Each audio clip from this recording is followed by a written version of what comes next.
should we expect that 1-8 matchup, Lakers versus whoever, to be more interesting than the normal 1-8 matchup is traditionally? Yes. I would say if it's Portland, and, we were talking about this yesterday in the pregame show. The last time you had an 8 seed make it to the NBA Finals, we had a work stoppage.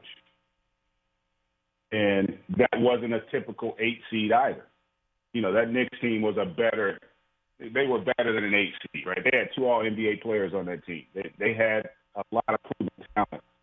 But because the season was shortened and injuries, they didn't have a chance to put their best foot forward. Well, the same thing with Portland.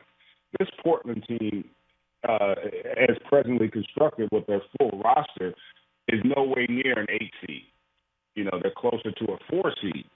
And so anytime you're a 1 and you're having some issues right now, which the Lakers are, and you got to go up against a team that potentially is an 8, or I should potentially is a 4, that creates maybe a little doubt. And the other thing that happens oftentimes with a 1-8 matchup, that 8 seed doesn't truly believe. They're not going to say that, but they don't truly believe they can beat the 1 seed. That won't be the case in this game, in this series, if Portland is the team that ultimately gets in, because they got a lot of veteran players, who are comfortable in moments. And so that would be a dicey matchup. Then you factor in being in the bubble. You don't get that true home court advantage.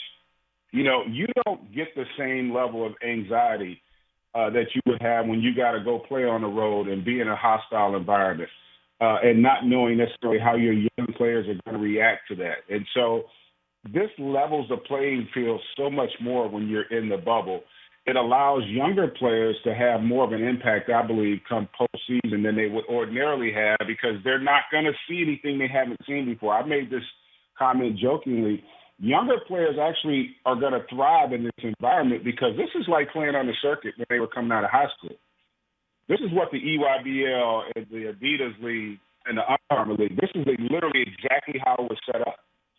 And so they've been doing this for years now. And so now at this level, this is not that it's a glorified pickup game, but it's a controlled environment where they tend to have an opportunity to play in a comfort zone. So I think it's going to be really interesting moving forward.